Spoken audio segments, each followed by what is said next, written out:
important in immunologic networks. What does it mean? I told you something about it yesterday.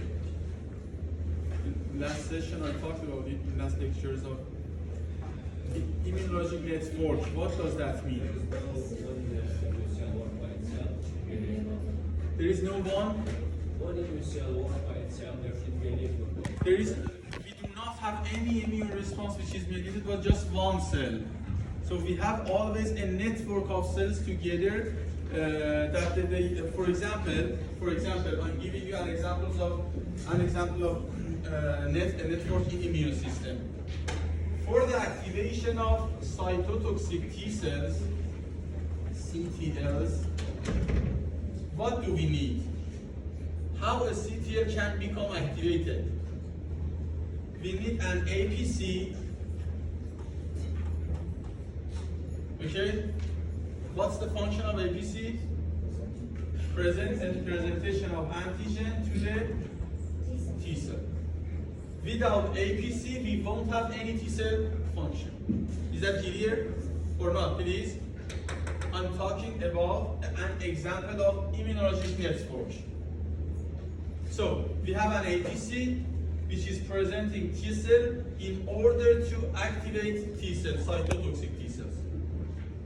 Besides, I told you that we have another cell, T cell, which is called T helpers. And those T helpers provide help for APCs and cytotoxic T cells. They are helper cells. They provide help for other cells. So now we have a small network of cells. One APC, one cytotoxic T cell, and one T helper. So there is a coordination between them when they want to work together in order to induce an immune response. So there is a communication between them in order to be able to act coordinately. Is that clear? So when we have a network of cells, we have communications between them. They need to talk to each other in order to be able to act coordinately. There is a coordination between them. For this coordination, we need signaling between them. We need communication between them. We need talking between them. These communications or talks or signalings or sending messages between them is some part of them is made by cytokines. So cytokines are different kind of proteins that their main function is mediating communication between cells, different cells of immune system. For example, sometimes we have a T helper cell. That T helper cell is going to help for macrophages. And so again, we need a crosstalk between them. Some part of this crosstalk is made by another cytokines. Or another network, we have a B cell. That this B cell need help from T helper cells. And again, we have crosstalk between them. This crosstalk again is mediated by cytokines. So we have different types of those examples, communication or network of cells that we need communication between the members of the network. When we have a network is composed of different members, and between the members we need communication, we need coordination. This communication and coordination is made by cytokines. This is the main function of cytokines. For example, when we want to do a work in a network, we make a team, and between the members of a team, we have some coordinations, and this coordination is made by talking to phone, or directly talking, or writing something on the paper. All of them are different forms of talking to each other. So we use different words in order to make different sentences, in order to send different messages. Is that clear? Different words in different sentences to produce different messages. And cytokines are similar to the words that they are put to some sentences in order to produce different messages between immune cells. Clear or not? No question? So this is the main function of cytokines. For example, you can see here, we have a network of cells, dendritic cells, T cells, B cells, macrophages, NK cells, B cells, and we have communication between them. Those communications are made by cytokines. Without cytokines, when there is no cytokines, what will happen to the immune response? There is no coordination. When there is no coordination, there is no network. When there is no network, there is no immune response. So if we eliminate cytokines from immune system, we won't have any immune response. Any immune response. Without cytokines, we won't have any immune response. So we have an autoimmune disease.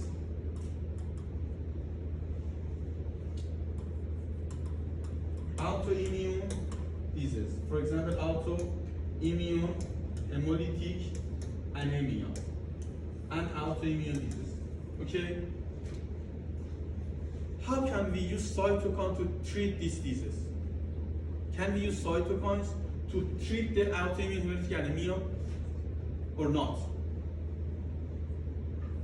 Can we use cytokine to treat the disease or not? How can we use? Because they are inhibiting some cells or some bacteria. When we have autoimmune hemolytic anemia, indeed we have an immune response. We have cross-talk between T cells and B cells and macrophages. We have this kind of network. And we have some cytokines between them that these cytokines make coordination between the members of this network. If we eliminate these cytokines with any tools, then we won't have network. Then we won't have any immune response. So that the autoimmune hemolytic anemia will be treated. So if we eliminate cytokines from immune responses by any tools, we can do this, and we do this now in the clinic. For example, we can use some medications to prevent the cytokines to bind to the receptors. So by elimination of the cytokine, we can treat most of the autoimmune diseases. And it is used now in the clinic to treat most of the autoimmune, including rheumatoid arthritis,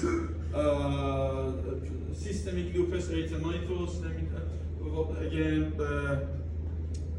psoriasis. In most of the autoimmune diseases, we target cytokine. Indeed, we block cytokines in order to block communication, in order to block coordination between this network, and then we won't have immune response. And in autoimmune diseases, we have unwanted immune response. We want to stop this unwanted immune response. So it's now being used in the laboratory. So as we use different words in different sentences in order to produce different messages, so we have different cytokines. And sometimes we have different cytokines together to make a sentence. Sometimes a single cytokine is a message by itself. Sometimes we need 2 cytokines or 3 cytokines in order to make a specific message. Here again, I told you, innate immune system activates adaptive immune system. Do you remember? By different mechanisms. One of them was presentation of antigen, for example, by dendritic cells. Do you remember? I told you that dendritic cells are APCs, that they can activate adaptive immune cells, T cells. Another mechanism by which innate immunity can activate adaptive immunity is production of cytokines. You can see them here. Without cytokines, innate immunity cannot activate adaptive immunity.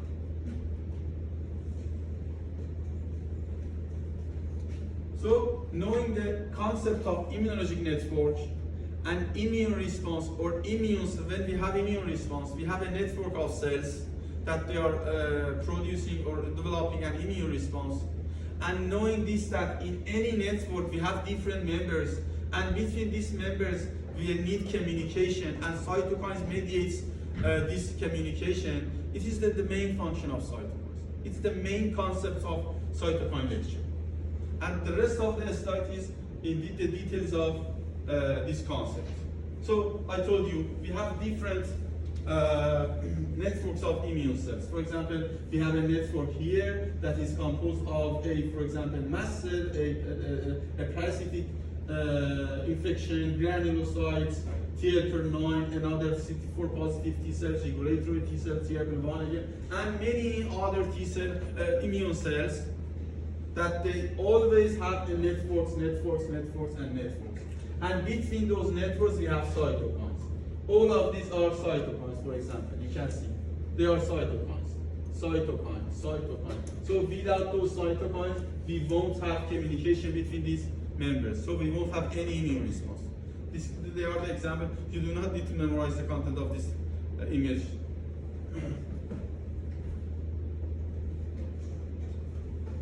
What does this figure says? What does it say to us?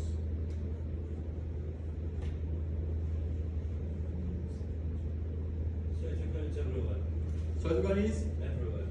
everywhere. Yes, that's correct. Cytokines in every part of the body we have cytokines. Indeed, we have in all parts of the body we have immune response. In all immune response, do we have any immune response without cytokine? Not all. So in all immune response we have cytokines. What else?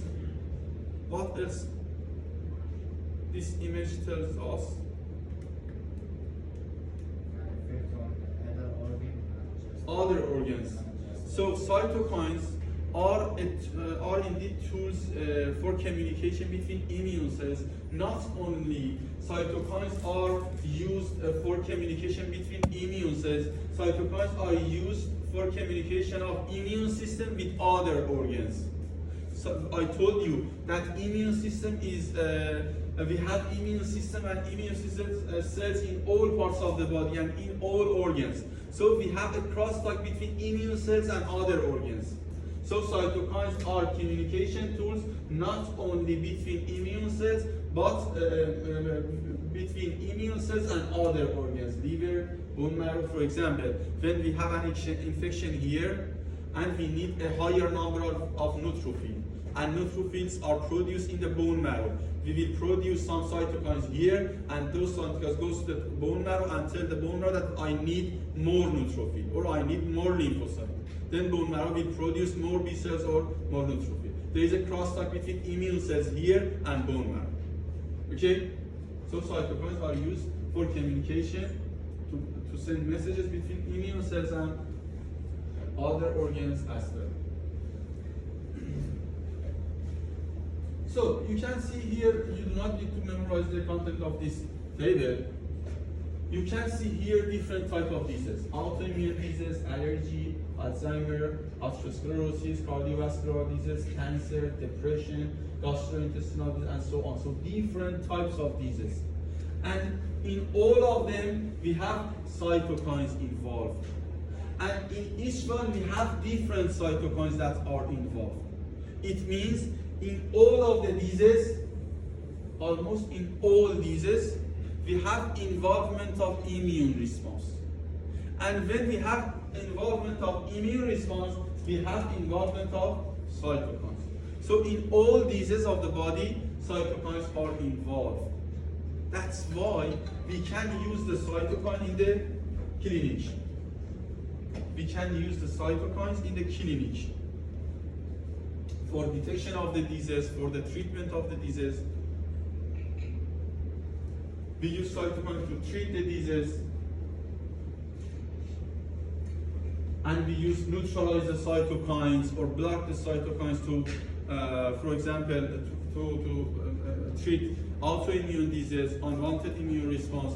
We block the cytokines to treat allergies, and we use cytokines in the clinic as a biomarker to detect the disease for the diagnosis of different diseases, and all of them are being used in the laboratory. We use the cytokines as a prognosis marker, and to follow up the disease treatments.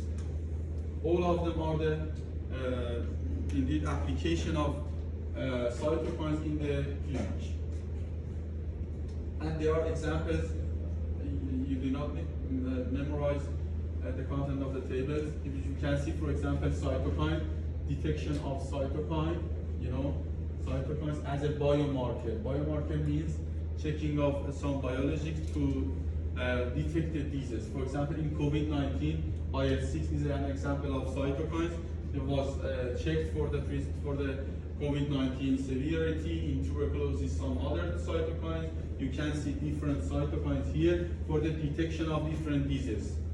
This table is an example of using cytokines as a therapeutic. For example, when we have an immune deficiency, a weak immune response, we can inject cytokine to improve the immune response. And it's now being used, for example, interferons in the cancers or different kind of cytokines in different diseases. I'm not going to go to the more details. And there are the cytokines. MAPS is a short form of monoclonal antibody. I'll talk about it. Monoclonal antibody. So monoclonal antibodies is widely used in the clinic to treat different kind of diseases. Here we have monoclonal antibodies against different cytokines. It means that to the patient we inject antibodies to neutralize the cytokines, prevent the cytokine to bind to their target cells in order to prevent that immune response. In different diseases, you can see it, for example, in different types of autoimmune diseases, rheumatoid arthritis, SLE, Crohn's disease, psoriasis, and so on, multiple sclerosis. So, until now, I told you that we have networks and members of the networks and messaging between the networks, and this messaging, some part of this messaging is made by cytokines. And we can use cytokines, that's why we can use cytokines in the lab, in the clinic, as a diagnostic marker, as a target of treatment, as a prognostic marker, and so on.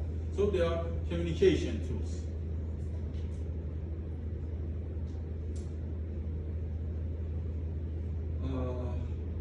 So cytokines are involved in different aspects of immune cells, including moving of cells, including activation of the cells, changing protein expression, proliferation. Because, for example, when we say there is a communication between dendritic cell and T cell, dendritic cell is going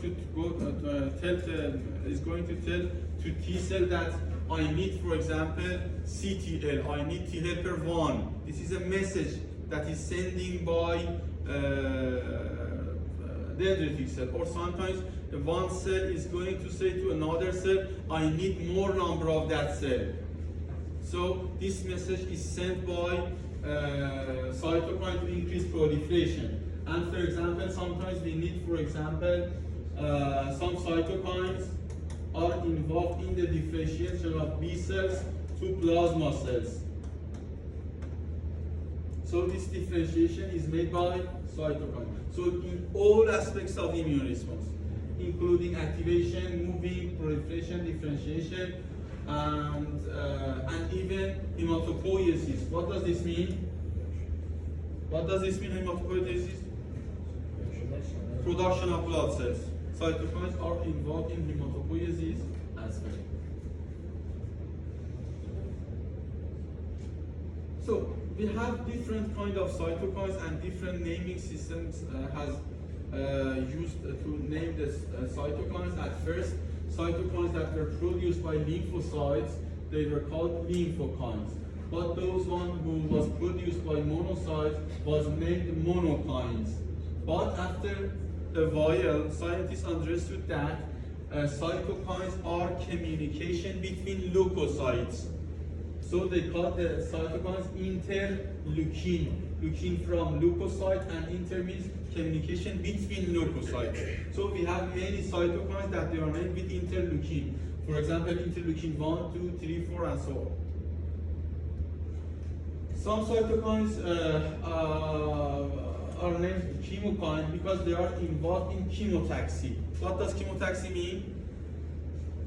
Chemotaxis, moving of one leukocyte from one location to another location.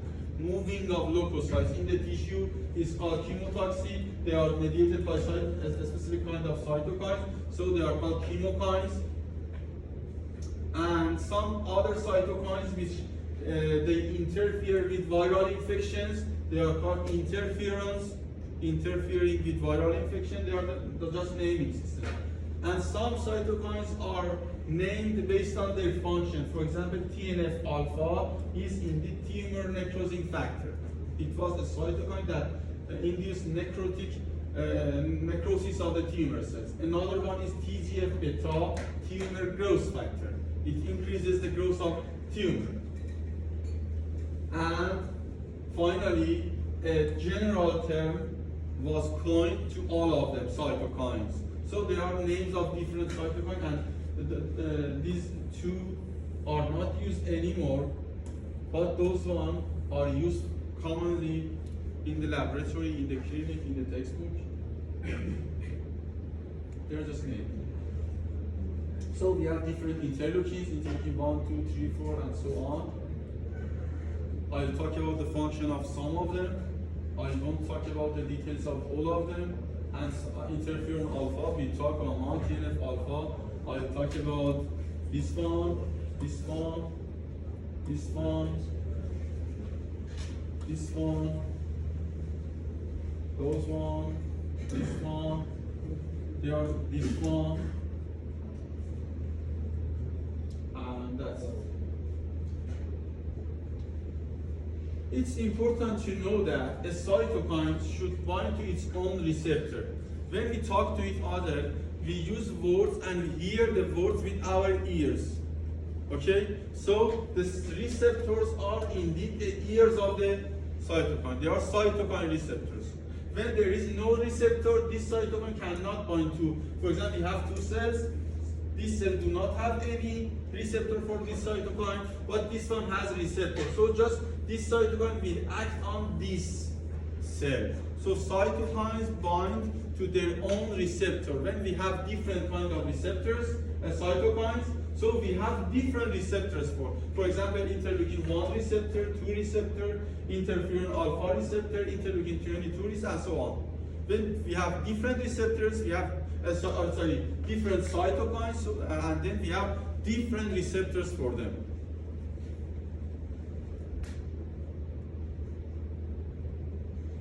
And the cascade is in this way. We have an inducing stimulus, for example, a bacteria,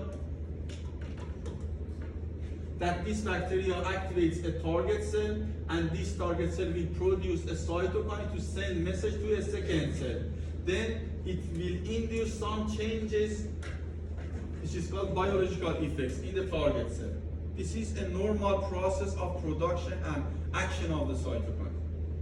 Stimulating the target cell, the first cell, production of the cytokine, affecting the cytokine on the target cell, and having its biological effects. Sometimes cytokines can act in autocrine manner. You know this from hormone. What does autocrine mean? The cells that produce the cytokine acts on the cell by itself, on the same cell, yes. Sometimes one cell that produces cytokine, the cytokine will act on the cells that are in close proximity of it, the source cell. So it is called procrine action. Autocrine, procrine, and endocrine. Endocrine means the cytokines that are produced with the cell, they enter the blood circulation and act in the cells or tissues that are in a long distance. For example, cytokines that are produced in the skin, they can act on the bone marrow. This is an endocrine action. So we have different part of the different actions of the cytokine here again, and let me skip those one. Sometimes two cytokines have synergize with each other. What does this mean? Sometimes two cytokines synergize with each other. It means they augment the activity of each other. For example, when we have interleukin, when both of these cytokines induce class switching and proliferation in the B cell. When we have interleukin 4 only,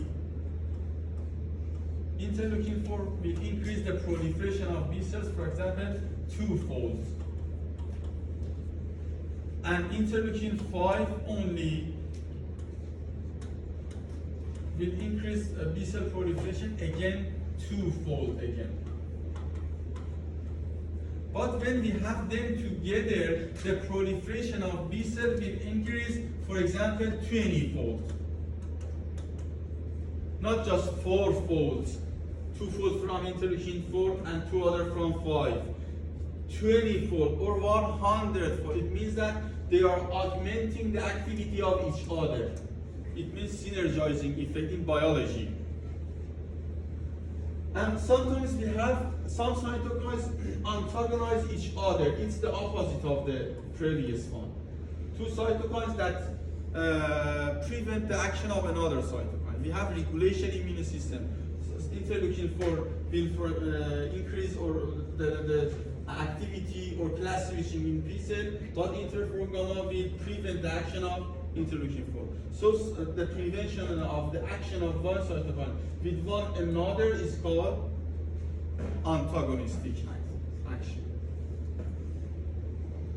I'm trying to summarize as much as possible. So, one specific cytokine can have many effects based on the target cell,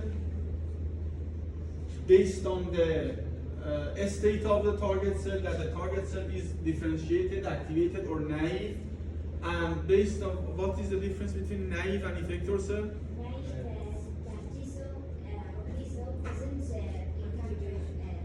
Yes, it hasn't recognized or encountered with its specific antigen.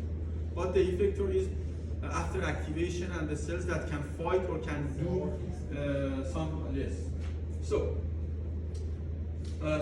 I'm talking about the action of one specific cytokine can be different, many effects based on the type of target cell, the state of target cell, the presence or absence of other cytokines, and that's enough for now. So there are different types of categories of cytokines. The first group of cytokines are pro-inflammatory cytokines. It's very important. It's very important. Pro-inflammatory. What does inflammation mean?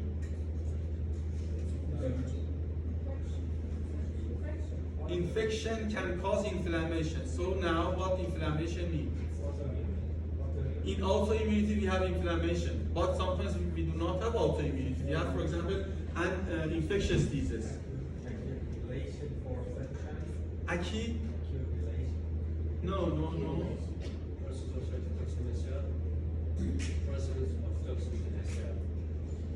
Toxins on the cell? No. In all of these conditions, we have an inflammation, yes. But what does inflammation, when we say we have inflammation, what does it mean? The way that when you deal with the infection, like innate and the immune system and cells. Yes, infectious diseases can induce inflammation by production of cytokines. But what does inflammation mean? Yes, it's a body response to pathogenic bacteria or microorganisms. But what does this response mean? This response means inflammation. What does it mean? Yes, it's the working of immune system. Yes, all of them. The symptoms like the vasodilation and fever and others. Vasodilation. What else? Fever. All of them are symptoms of inflammation. Yes, without inflammation, we won't have immune response. So what does inflammation mean? That without this we won't have immune response. Inflammation means cytokines. No. Inflammation doesn't mean cytokines. Cytokines are involved in the induction of inflammation. An alarm. An alarm. We can say it somehow, yes.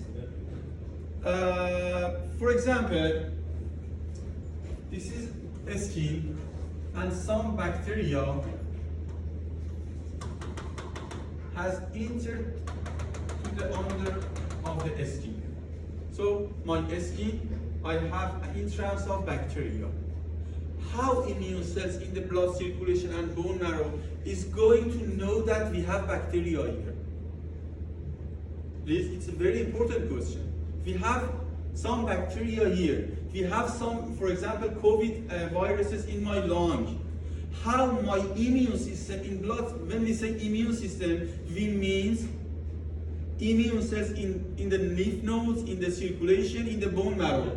Cells, immune cells are distributed in the body, in the blood circulation, in the lymph nodes, in the spleen, and other secondary lymphoid organs. Is that clear? So we have a COVID infection. It means I have inhaled some COVID viruses and they are inside my lungs. How immune system is going to know that there is virus here? I need to do something. We need inflammation. Inflammation is indeed an alarm system that alert the immune system, that tell the immune system that something is going to happen here. For example, this is the skin, and here we have blood vessels. And cells of the immune system are in the blood cell.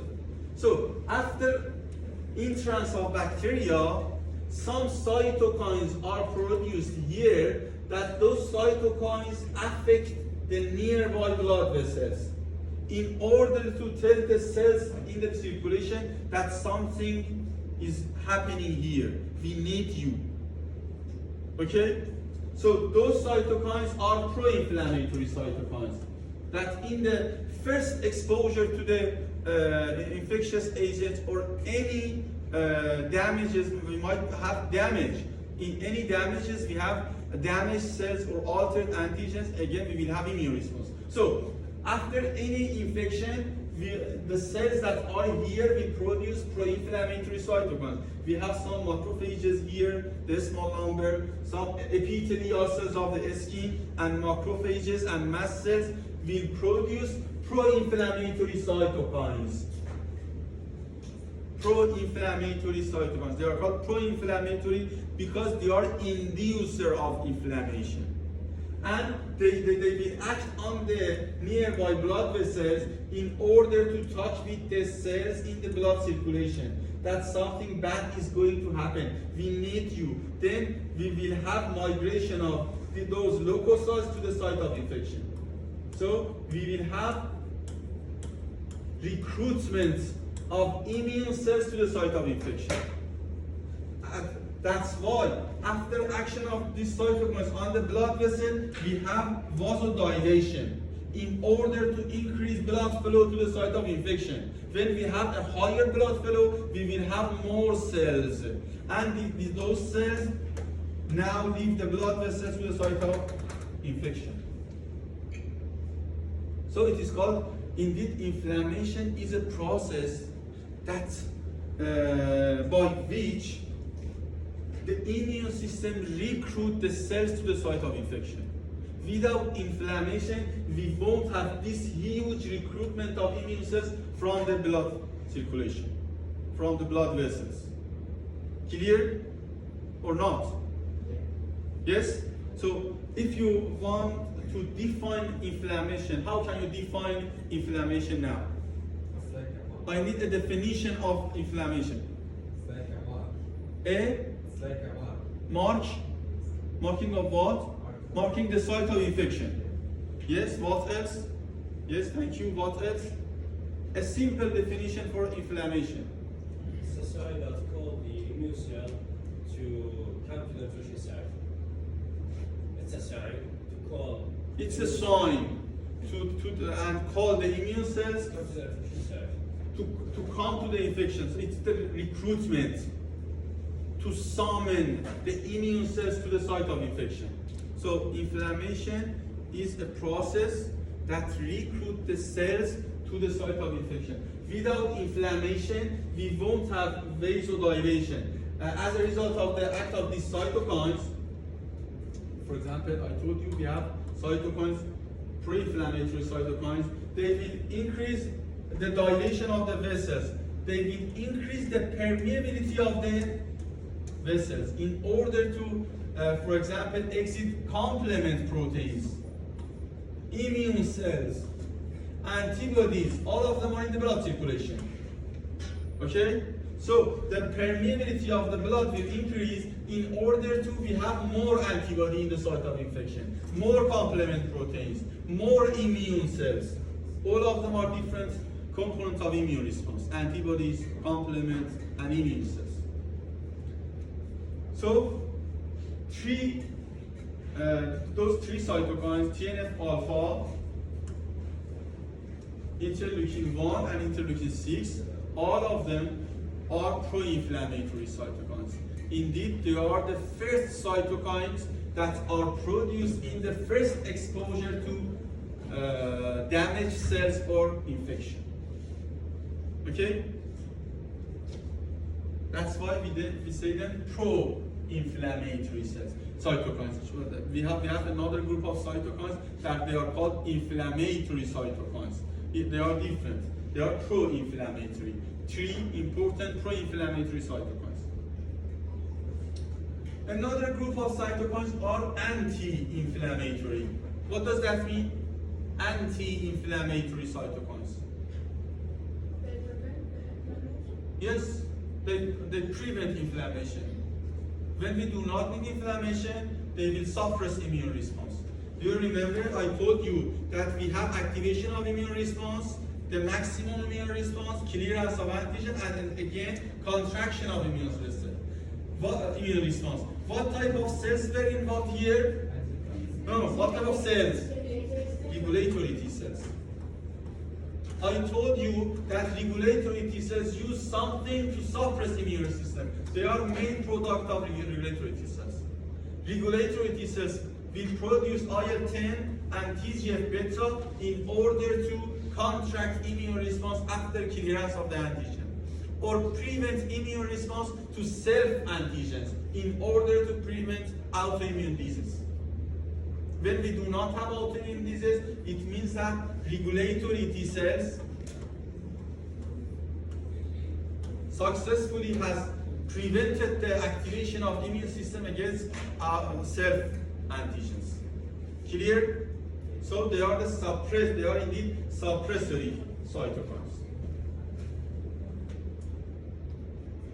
Another important cytokine is interferon gamma. As the name shows, this is macrophage activating cytokine. It is mainly produced by T helper 1, NK cells. They are the main source of interferon gamma. That indeed, when we say T helper 1 and NK cell can increase activation of macrophage, one way of this activation is made by interferon gamma. What does that mean? It means that T helper 1 is going to tell to the macrophage that, hey macrophage, I need you increase your activity, your killing capacity. How T helper 1 send this message to macrophage? By production of interferon gamma. Okay? So it is called, it is indeed, interferon gamma is macrophage activating cytokine. Interferons alpha and beta, two different type interferons that I talked about them, they are important in viral infections. I'll talk about them. And those cytokines, mainly interleukin 4, is important in B cell activation. And there is no need to, I'll talk about those cytokines in the next slides. And that's enough. So, this image is very, very important figure of the concepts of immune response. Have a look on this figure, please. All of you, have a look on the figure. And then I'll ask, what do you understand from that figure?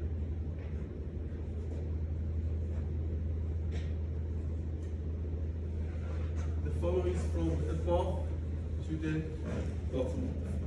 What does that mean? Please have a look here. All the two lobes.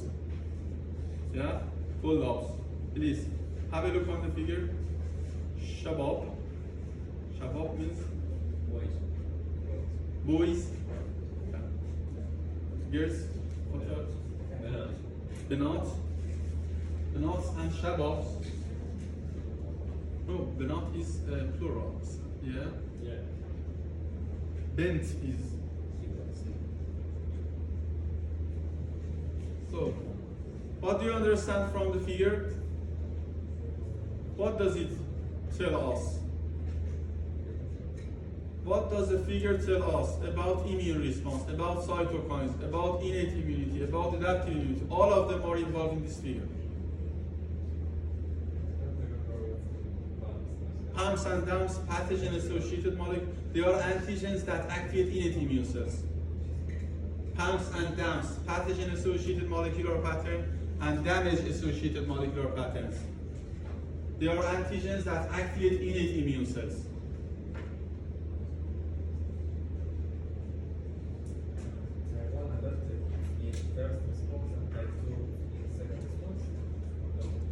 The first line, type 1, the second line, no. According to each antigen, According to the type for each antigen, yes. there is a response. First of all, Yes, it's, thank you. It's very important. It's very, according to the type of antigen, we will have different type of responses. I told you that we have different microorganisms, and based on this difference, we have different types of immune response, which is made by different cells. Okay? Is that clear for you? For example, we have worm, we have virus, we have bacteria, we have fungus. They are totally different from each other. An immune response has to respond to each of them in a different way, with different group of cells indeed.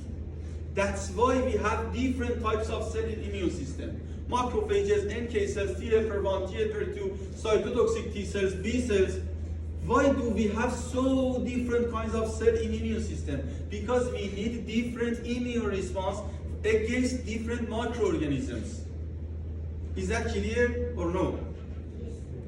Now, we have PAMs as antigen from pathogens or microorganisms, and DAMPs from damaged cells.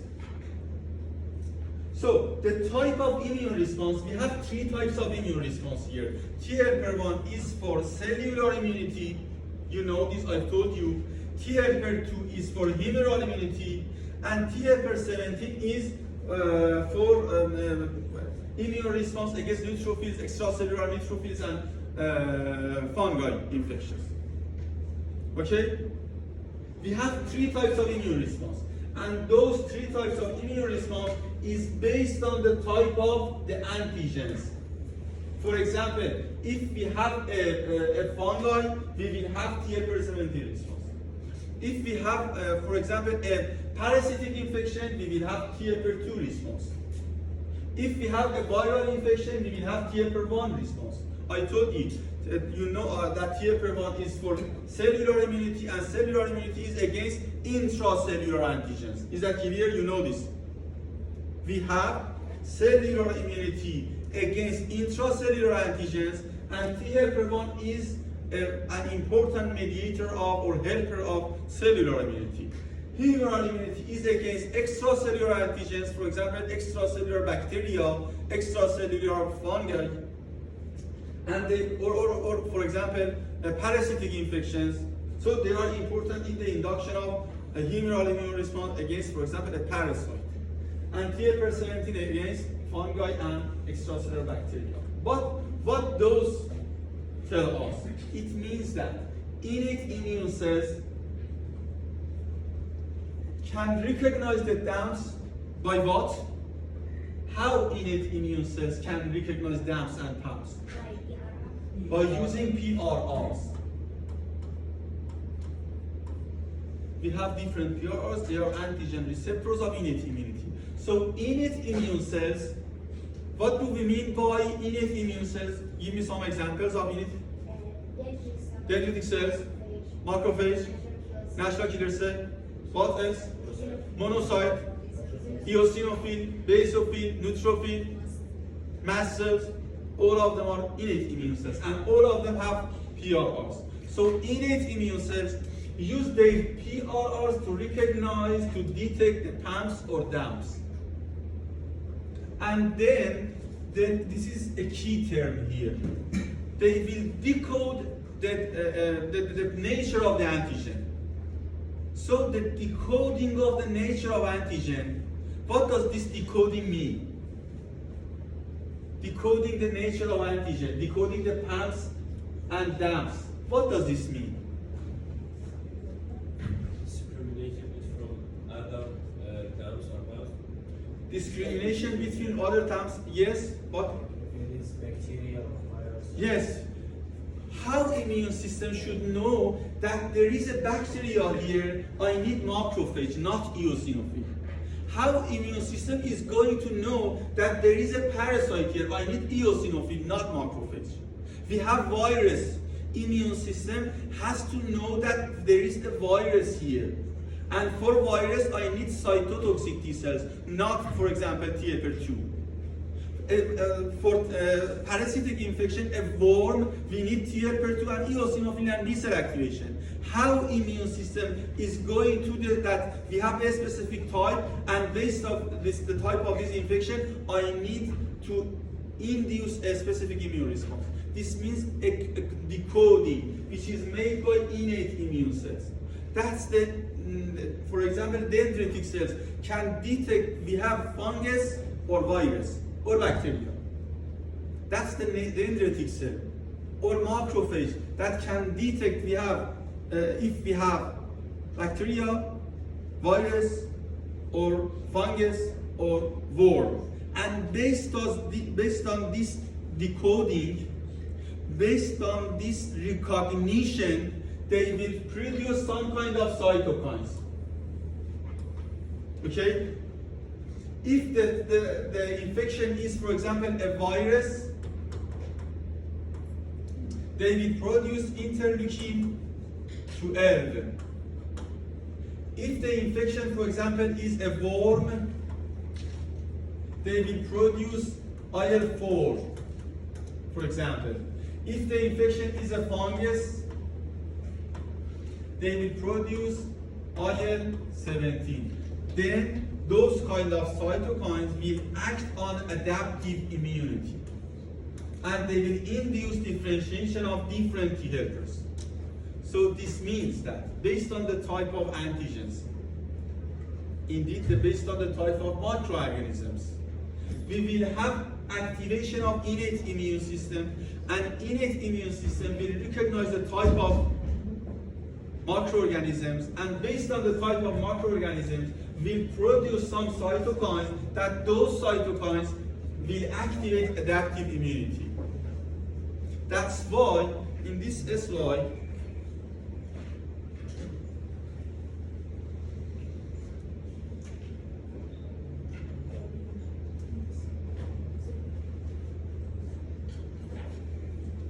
here it is said that cytokines are involved in the determination of the nature of immune system. The nature of immune system means we have humoral immunity or cellular immunity. We have eosinophilic reaction or basophilic or macrophage reaction or NK cell reaction. Nature of immune system means this. And one important function of innate immunity, it is said that one function of innate immunity is activation of adaptive immunity. I told you. Okay? You've been told that innate immunity activates adaptive immunity. Not only innate immunity activates adaptive immunity, it determines the nature of adaptive immunity. That's innate immunity that determines the nature of adaptive immunity. Is that clear? What does nature of adaptive immunity means? It's like a T cell or B cell. T cell, B cell, immune response or cellular immune response based on the type of antigen. Clear? No question?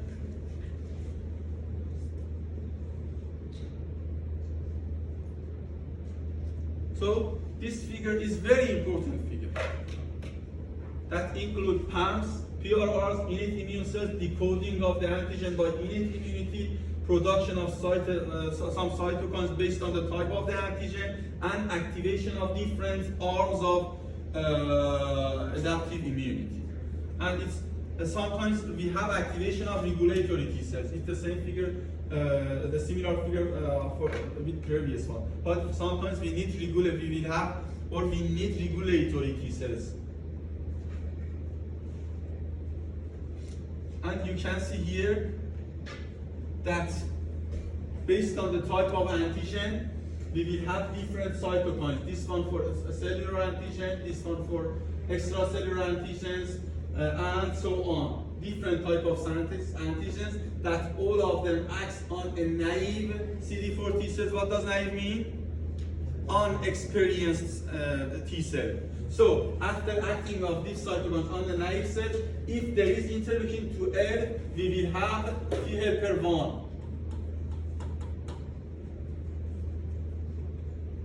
If we have interleukin 4, we will have T helper 2. And they produce other, this is the same image again with the previous one. So as a result of the type of antigen, innate immune cells will produce different kind of cytokines, and those different kind of cytokines will act on the T cells and will activate different arms of immune system, including T helper 1, T helper 2, sometimes T helper T regulatory, and some others. You are not going to memorize all of the content of this slide. And T helper 1 response sometimes is called type 1 response or type 1 cytokines. They are T helper 1. This one comes from T helper 1. And T helper 2 cytokines are called type 2, T helper 17 sometimes are called type 3, and some of them are pro-inflammatory, some of them are anti-inflammatory, and some of them are involved in viral infections. You do not need to talk about these two groups. I'll talk about the other groups one by one in summary. So here we have cytokines that are involved in innate immunity. Some important cytokines. We have natural killer cells, macrophages, neutrophils. And based on the type of, let me check the next slide. Yes, here. So they are the cells that are activating TNF and interleukin 1 as a pro-inflammatory cytokines. I talked about it. And we have interleukin 12. Interleukin 12 is mainly produced by macrophages in response to intracellular antigens. In response to intracellular antigens, macrophage will produce interleukin 12, and interleukin 12 will increase the activity of NK cells. In the response, NK cells will produce interferon gamma. Interferon gamma was macrophage activating cytokine, so it will increase the activity of macrophage. Interleukin 12 not only acts on the NK cell, it acts on T helpers as well. And it increases the activity of T helper 1. So interleukin 12 in response to intracellular antigens will increase production of T helper 1, and T helper 1 will produce interferon gamma as well. So I told you that NK cells and T helper 1 are the main sources of interferon gamma, that by which they increase the activity of macrophage. So here are pro-inflammatory cytokines. TNF alpha, interleukin 1 and interleukin 6. If those cytokines, pro-inflammatory cytokines, are produced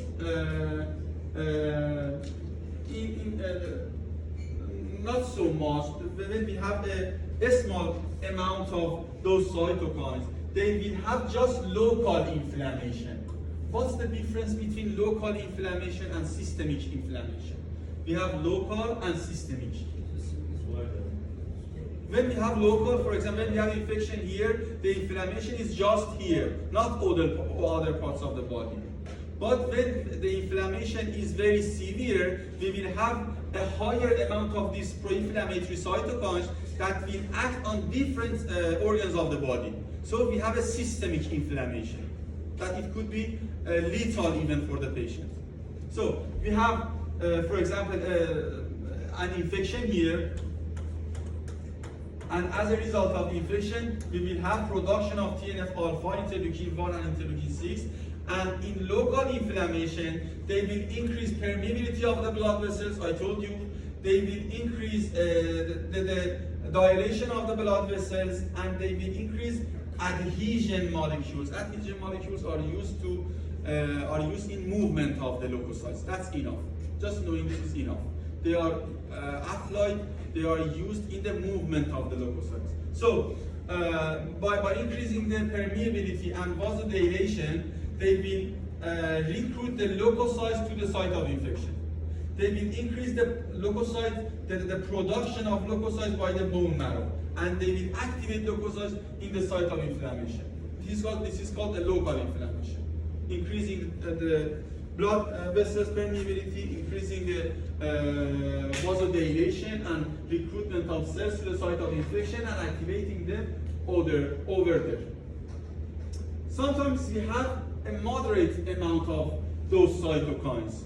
So when we have moderate amount of those cytokines, we will have systemic but protective effect. What does that mean? Those cytokines can go to the circulation from the site of infection, and they act on the brain and induce fever. You know that fever is an immune response. You know this? Fever is an immune response. For example, the optimum temperature for the proliferation of microorganisms is 37 degrees Celsius. You know this. But in fever, when the temperature of the body increases to, for example, 39, the proliferation of the microorganism will decrease sharply. So fever is an immune response in order to slow the proliferation of the microorganisms. Then those cytokines can act on the liver in order to ask the liver to produce, for example, complement proteins. Complement proteins are produced in the liver as a result of act of those cytokines on the liver. And those cytokines act on the bone marrow and increase production of leukocytes or immune cells. They are the systemic protective effects of pro-inflammatory cytokines. What does that mean? It means that if the infection is not very severe, we will have a local inflammation, and we will have recruitment of some cells from the blood circulation to the site of infection, and then we will have, if the antigen is cleared until now, if by local inflammation the infection is cleared, we won't have any systemic effects. And mostly we have small patches of inflammation on our skin, and after, for example, 2 or 3 days, we won't have any inflammation, and of course we didn't have a systemic inflammation. But if the infection is severe, it means that we need some herbs, we need more leukocytes, we need more complements, we need fever in order to control the infection. When we have flu, when we have common cold, indeed, we have fever and these systemic protective effects of the immune system in order to enable the immune system to control the infection more effectively. Okay? Sometimes the infection is very severe. Then we will have systemic but pathogenic effect of the cytokines.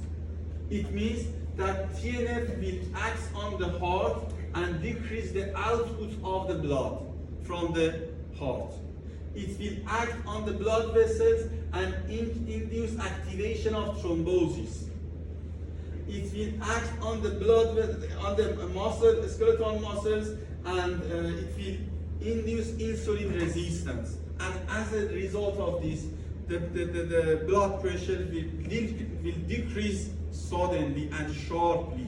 We will have a sharp decrease in blood pressure.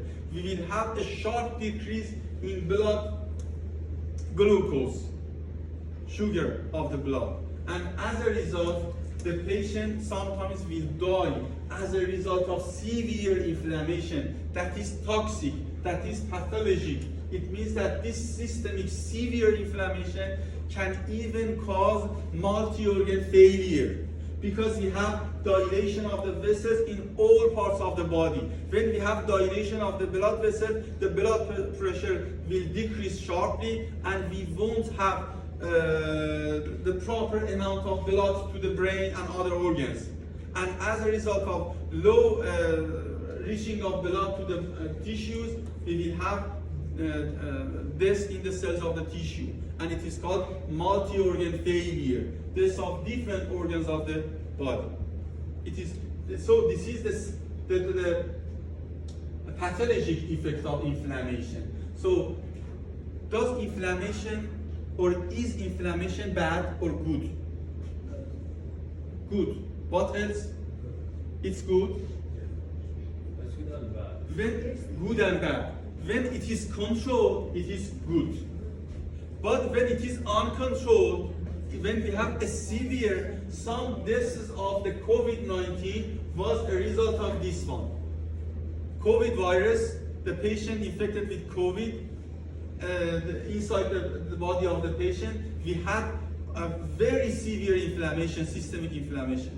And as a result of severe systemic inflammation, most patients of the COVID, some of them, not most of them, some of them had multi-organ failure. So inflammation, of course, is good when it is controlled, when it is regulated.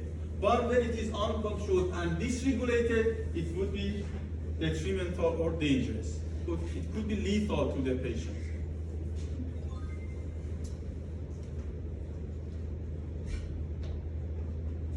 I think that's enough. Get back to the class in 10:30, 15 minutes later. Interferons, and they are very important in viral infections.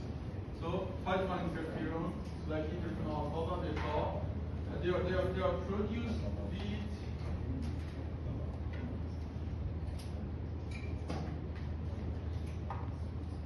by different cells, including different kinds of dendritic cells, epithelial cells, macrophages, any fibroblasts, and any cells that is possible that there is possibility that they could be infected with viral infections. So they usually are produced by many cells that they are, for example, any cell that is infected with a virus, they produce interferon beta and alpha. So, and those, let me say it in another word, we have a cell which is infected with the virus.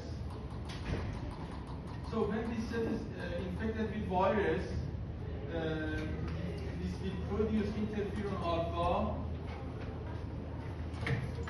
and beta in order to protect the nearby normal cells. Okay, the viral infected cell usually will produce interferon alpha and beta in order to protect the normal cell. This one is normal cell. This one is virus infected cell. Okay, is that clear? How? I'm going to talk about this, that. How interferon alpha and beta, which is produced by a virus infected cell or some other cells. Most cells of the body can produce interferon alpha and beta. So it is important to know that cytokines are not produced only by immune cells. They can be produced by other cells of the body. This is a good example for that. That interferon alpha and beta are produced by a virus-infected cell, for example, a hepatic cell, a neuronal cell, or for example, any cells of the tissue, that there is possibility for the viral infection. So, now I'm going to talk about the mechanisms that interferon alpha beta is produced by many types of cells, including virus-infected cells, that protect a normal cell from viral infection. Okay?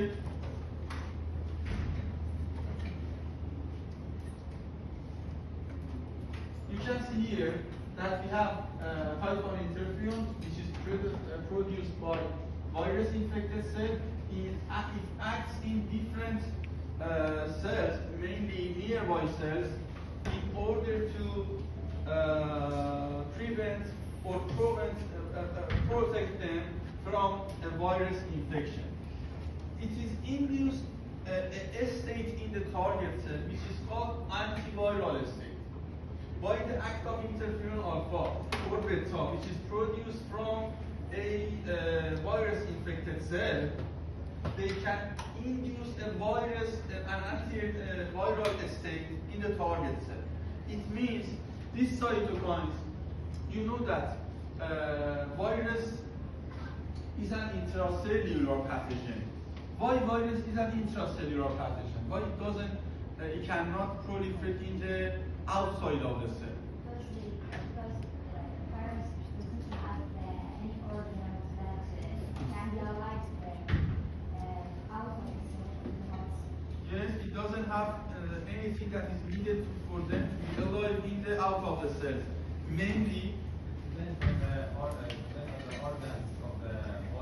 it depends on the organs of the host cell. It mainly depends on the protein synthesis and DNA synthesis of the cell. Transcription and translation of the cell, the host cell, is needed for virus proliferation. Without transcription and translation of host cell, it won't have virus proliferation. Okay? So virus go inside the cell in order to use some machinery of the host cell, including translation and transcription, in order to proliferate inside the cell. But interferon alpha and beta induce an antiviral state in the target cell by preventing the translation and transcription. Interferon alpha and beta suppress the translation and transcription of the target cell, uninfected cell. By suppression of translation and transcription in the nearby uninfected cell, then if the virus goes inside the virus, it cannot be proliferated. Because there is no translation, there is no transcription. Okay, is that clear or not? Clear? So antiviral state means in the uninfected cell, we have suppressed translation and transcription, so we won't have virus proliferation inside the cell. And they are mainly produced by virus-infected cells. Not only they induce an antiviral state in the target uninfected cell, they induce cellular immune response. They improve cellular immune response, including they induce activation of dendritic cell. Dendritic cell is shown by D and C, dendritic cells. It's the short form of dendritic cell. So increase the antigen presentation by dendritic cell and increase the activity of CTL. And increase the activity of T helper cells, T helper 1 cells. Those cells, T helper 1, CTL, and dendritic cells are main cells of cellular immunity. You know this. DC is needed for the activation of both of them as an APC, and T helper 1 provides help for CTL, and CTL is the cell that can induce apoptosis in the infected cell. So, interferon alpha and beta use two mechanisms to fight with virus. The first mechanism is induction of antiviral state in the unaffected cells. And the second mechanism is improvement or increase the activity of cellular immunity. It means the activity of TLR1, CTL, and DC. Okay? No problem? That's enough for cytokine. I'll delete unwanted slides and I'll revise the slide and I'll send them again to use them for your exam.